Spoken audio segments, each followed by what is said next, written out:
AOC and Rand Paul have been going back and forth on Twitter on the issue of climate change. Now, obviously, this is an incredibly important issue. You would assume that two lawmakers would have an intelligent discussion about it.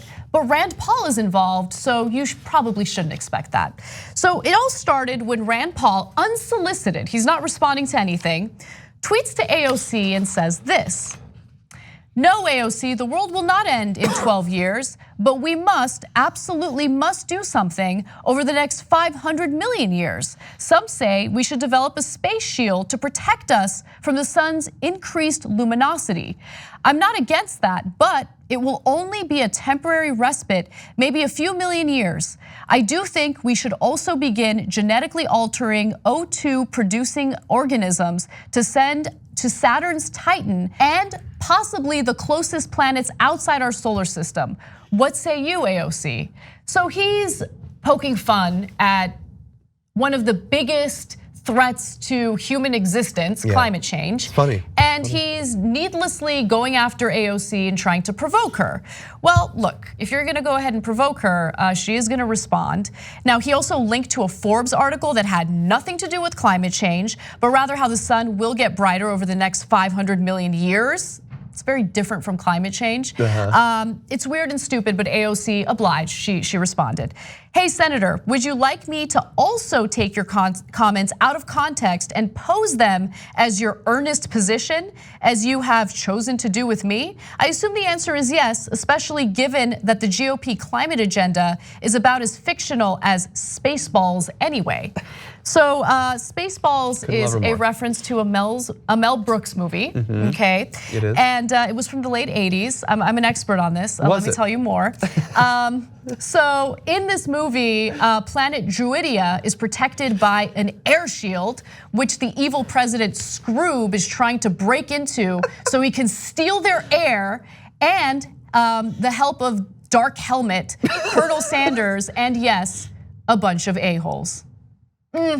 What a great movie.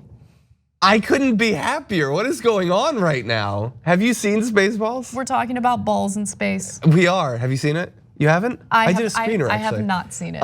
It's a classic. You should definitely see it. Wow, I never expected this conversation. Let's talk more about Scroob.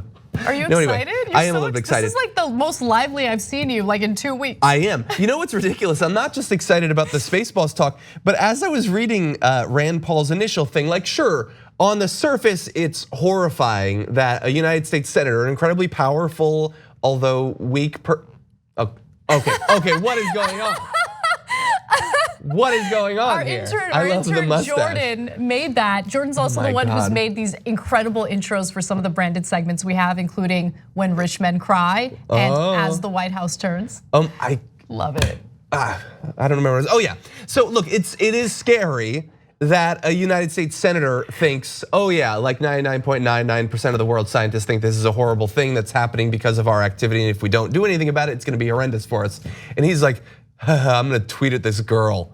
Because why is he tweeting her? What, because she cares about climate change? Almost everyone does. How obsessed are Republican lawmakers with AOC? Yeah. Just obsessed with her. I mean, she's minding her own business. She's playing with her new pup, Deco, which, by the way, please check out her new puppy. Very cute, very cute. Oh, look who's bringing up her dog now. I can't help it, I can't help it. In fact, I got sucked into that as well, and I shared a picture of my dog. There you go. But yeah, but here's the thing, she's a woman of substance, yes. Okay? She's a woman who has changed the discourse in this country when it comes to climate change. Yeah. She's actually doing something to protect this environment for human existence. And you have this clown, Rand Paul, making jokes about, again, the biggest threat to human existence on Twitter. Yeah. Congratulations, you're such a great lawmaker. The funny thing is, I don't know if it's intentional, maybe it's intentional. As I was reading his tweet, like I think he revealed that like, sure, he's joking, he's being ridiculous, but also like when he talks about like, sending these genetically altered O2 producing organisms to Saturn's Titan, like I don't know if you know this, I don't know if you'd predict this, but I read some pretty geeky sci-fi. I'm reading a series about terraforming Mars right now. Oh, I didn't know that. I thought that the only geeky thing you did was painting figurines. I don't know why you had felt the need to bring that up.